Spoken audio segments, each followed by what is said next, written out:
Hello မင်္ဂလာပါဒီနေ့တော့ rejection အကြောင်းပြောပြခြင်းတယ်ဆိုတော့ကျွန်တော်တို့လူတွေအားလုံးမှာကျွန်တော်တို့မှာ interview တွေတွားဖြည့်တယ်လုပ် interview တွားဖြည့်တယ်တွားပြီးတော့အရွေးခံတယ်ဆိုလို့ရှိရင်ကျွန်တော်တို့မှာအတူညီတဲ့ကြောက်တဲ့စိတ်တစ်ခုရှိတယ်အဲ့ဒါဘာလဲဆိုရင်အပယ်ခံမှာကြောက်တဲ့စိတ် interview မှာအလုပ်မရမှာကြောက်တဲ့စိတ်ဒီစိတ်ဟာကျွန်တော်တို့ကိုတတ်တယ်ဒီစိတ်ဟာကျွန်တော်တို့ကိုမဝင်မရဲဖြစ်စေတယ်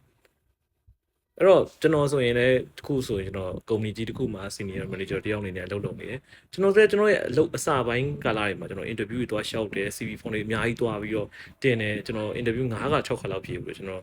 အမြဲတမ်း reject လုပ်ခံရတယ်အဲ့တော့ reject လုပ်ခံရဆိုတော့တကယ်ကတော့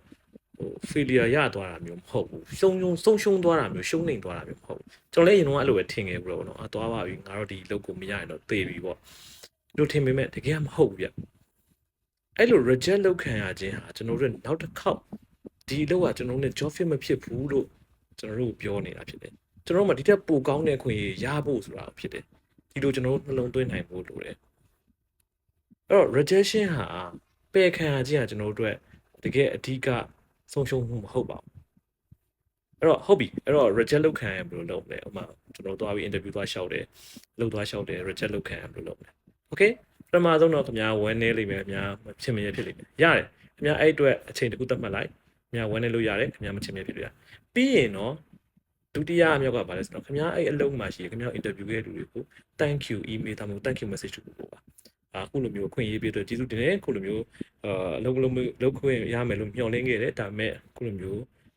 အခွင့်ဒီ scale တွေကိုပြခွင့်ရတဲ့အတွက်ပြောပြခွင့်ရတဲ့အတွက်ကျေးဇူးတင်စကြောင်းလို့ပို့မယ်ပြီးရင်ဒါကိုသင်ခန်းစာယူပြီးတော့နောက်ထပ်အလုပ်တစ်ခုအတွက်ကြိုတင်ပြင်ဆင်မယ်ကျွန်တော်တို့ grow လုပ်ဖို့အတွက်ဘာတွေပြင်ဆင်ဖို့လုပ်မလဲဘာတွေ improve လုပ်ဖို့လုပ်မလဲဘာတွေပြန်ပြီးတော့ကျွန်တော်တို့ skill set တွေတင်ဖို့လုပ်မလဲဆိုတော့ကျွန်တော်သုံးသပ်ဒီလိုလုပ်ခြင်းဟာ rejection ကိုကျွန်တော်တို့ကအဓိကပြန်လဲတုံ့ပြန်ခြင်းဖြစ်ပါတယ်